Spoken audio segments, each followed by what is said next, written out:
Bonne goutte. Le dégustation, c'est plus la bière. Là, ça fait un peu quoi pour un truc qui va.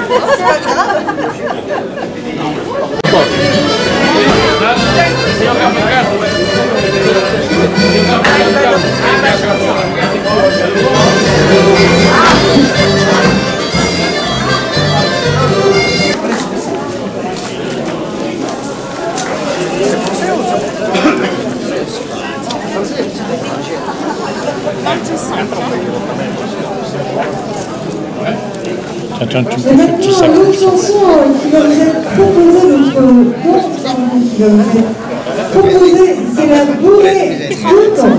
Et c'est parti pour la bourrée du temps.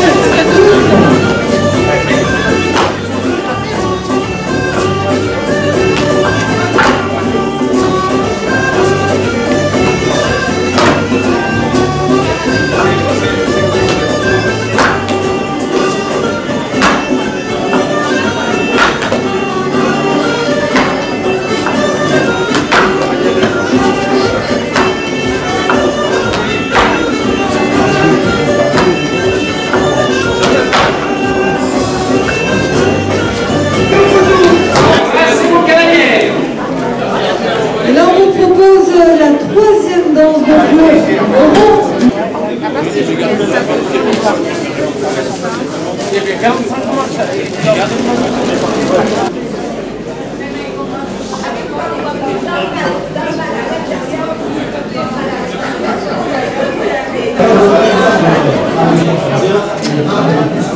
Je me lève alors, et ben je suis restée assise.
C'est encore une étape. Allez, on passe à la danse.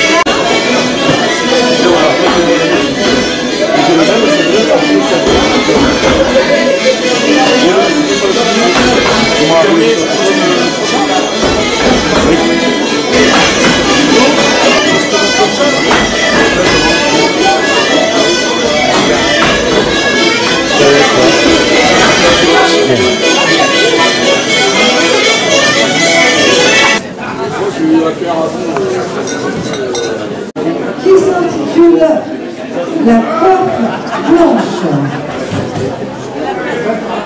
C'est là que vous êtes en train de voir. Voilà. Déjà, il est content de chez moi, la nouvelle aussi.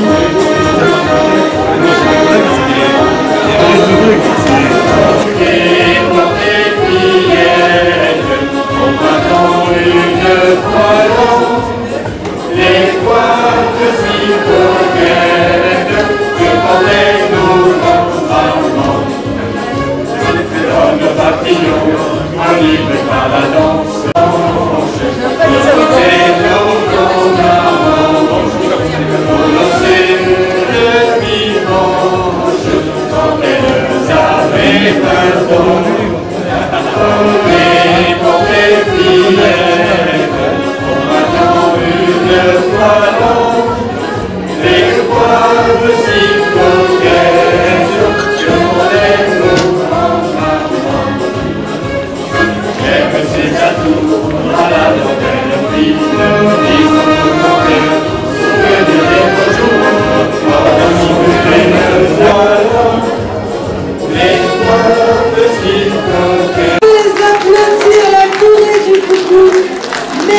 pour ce chant d'Auvergne, les coiffes blanches.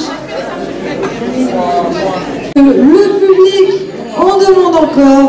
On enchaîne avec le deuxième chant, l'étoile des troubadours, c'est maintenant.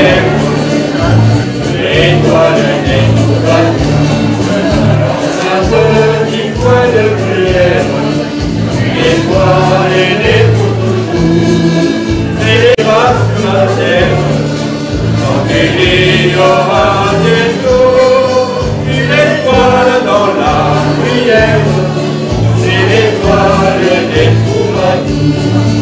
C'est ça vous? Ah oui. C'est normal, hein.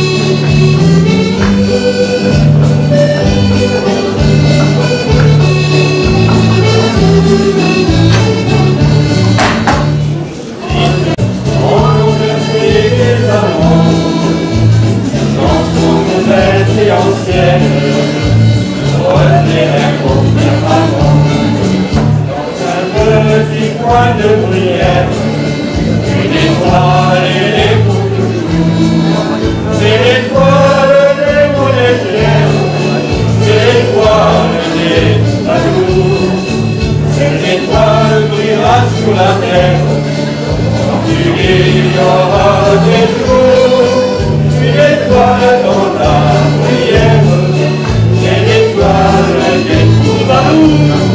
Je vais vous expliquer les costumes si cela vous plaît. Est-ce que vous voulez qu'on le fasse? Oui. Ok.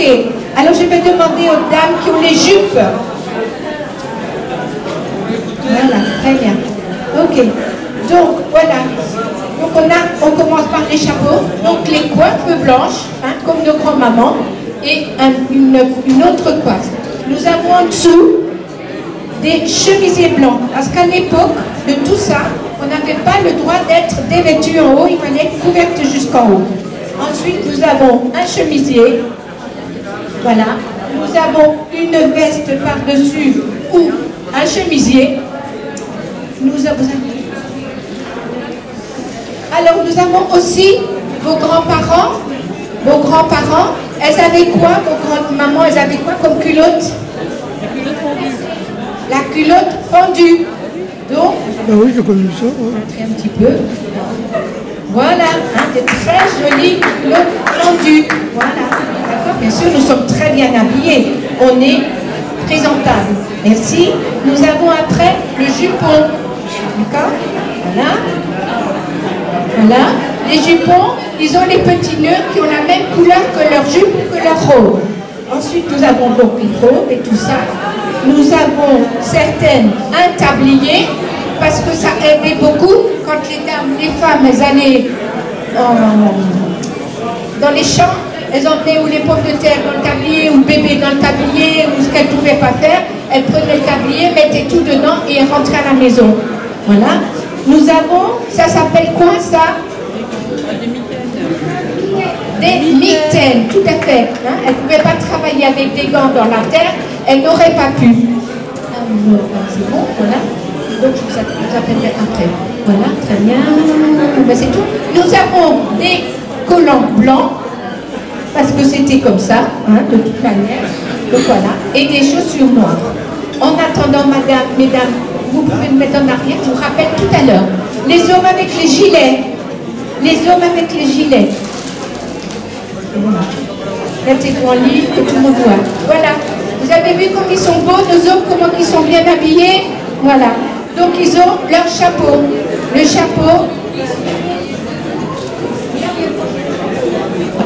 Pour le chapeau, ça servait à se protéger du vent, de la pluie, de s'éventer, de faire tout un tas de choses. De dire bonjour aussi des fois, de toute manière. Voilà. Ensuite, ils ont la chemise blanche. Ils ont donc le gilet, hein, ils sont différents de chacun. Sur le gilet, ils ont la cocarde auvergnate. Hein, c'est vraiment la cocarde auvergnate. D'accord? Ils ont aussi le blason de l'Auvergne. Il y en a deux, donc vous pouvez voir, il y en a plusieurs sur le costume des hommes. Ensuite, ils ont les pantalons noirs, les chaussettes blanches, et on a deux hommes, et notamment le maître de danse, qui danse avec les sabots. Voilà. Ensuite, nous avons on dit que les Auvergnats, ils sont toujours à l'heure quand ils partent travailler. Et qu'est-ce qu'il leur faudrait pour être toujours à l'heure? Qu'est-ce qu'il leur faudrait? Un sablier.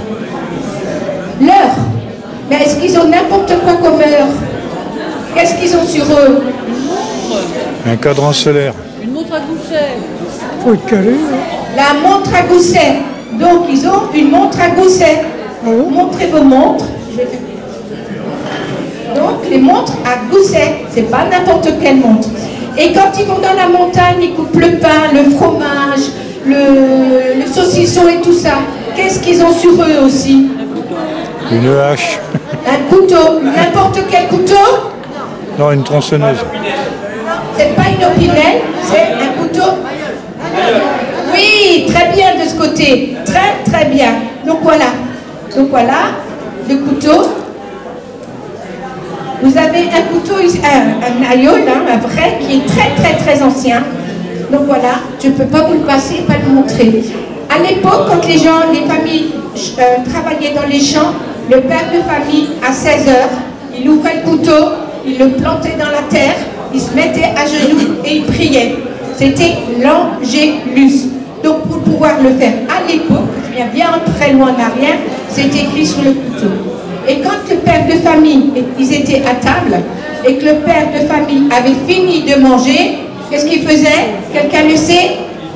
Il fermait le couteau et tout le monde avait fini de manger. On avait fini ou pas, c'était comme ça à l'époque. C'est plus comme ça aujourd'hui, hein, mais à l'époque c'était comme ça. Voilà, très bien. Barbarelle. Il y a la reine Margot qui était mariée à Henri IV. Elle ne pouvait pas avoir d'enfant, donc il l'a répudiée. À l'époque c'était comme ça. Donc il l'a envoyée dans un château en Auvergne, le château de Husson. Et elle était toute seule là-bas. Elle faisait quoi? Et la reine, les princesses ne s'habillaient jamais toutes seules. Elles étaient habillées par une dame et elles étaient dévêtues par une dame. Et elle court, elle rentre et elle dit « Madame, madame, il y a le roi ». Elle dit « Mais j'attendais pas le roi ». Et elle était habillée juste avec le jupon et la chemise blanche. Donc il a fallu qu'elle se rhabille en vitesse. Mais la servante n'a pas pu l'habiller, puisque la servante a dû aller chercher le roi, et donc elle était là. Donc elle s'est habillée à l'envers, le haut. Elle a tourné celui de la taille et monté. Mais c'était trop ouvert devant. Donc elle n'avait pas le droit. Elle a pris une nappe que nous aujourd'hui on présente par des foulards. Elle l'a mise sur elle. Mais ce n'était pas encore assez ouvert, fermé. Elle ne pouvait pas encore assez fermer. Donc elle a pris un bouquet de fleurs que vous voyez là. Elle a pris le bouquet de fleurs et elle l'a mis dedans. Et du coup, le roi est arrivé et Henri IV il dit à Margot, « Madame, c'est quoi cette tenue ?» Et la reine, elle dit, « C'est le barbarelle. » Et ça se dit en deux choses, « barbarelle » ou « bavarelle ». Et après, au Cantal, parce que c'était du côté du Cantal, les femmes, elles se sont toutes habillées comme ça. Voilà. Ensuite, en dessous, bien sûr, elles ont la culotte en bure, celles qui l'ont.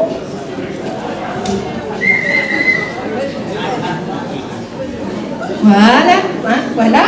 Elles ont leur jupon blanc, avec aussi le nœud de la couleur de la robe, en gros. Donc voilà, elles ont leur jupe et leur robe, parce que là c'est des robes, hein, de toute manière. Un petit tablier ou un grand tablier.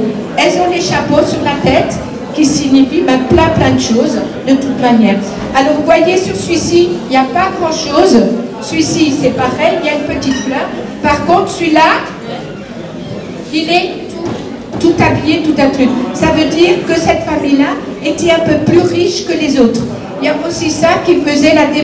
Elles ont les mitaines aussi. Toutes les mitaines, venez là, s'il vous plaît, avancez. Alors, sur les mitaines, vous avez des explications. Là, montrez, voilà, mettez-vous comme ça, vos mitaines. Vous voyez, je ne sais pas si vous le voyez de loin, mais il y a des traits. Sur celui-ci, il y en a un.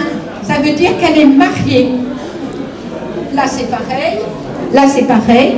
Les autres, il y a le deuxième trait crocheté, ça veut dire qu'elle a des enfants. Et le troisième trait crocheté veut dire qu'on est grand-mère. Donc, vous voyez, tout le temps sur le costume que ce soit homme ou femme, il y a toujours des explications sur le costume.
Eh bien moi, je vais me permettre quand même de vous les présenter. Donc c'est le groupe Labouré du Doudou. Donc merci DJ. Donc je vais vous donner quelques petites informations sur ce groupe qui a été créé donc en juin 2010. Il propose des chants et des danses d'Auvergne et du Massif central.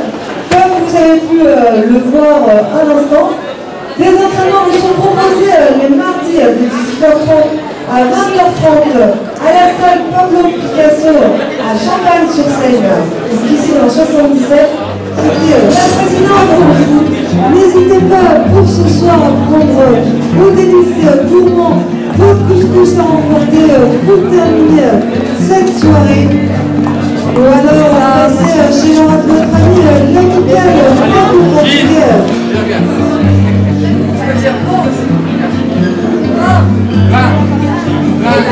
Posez.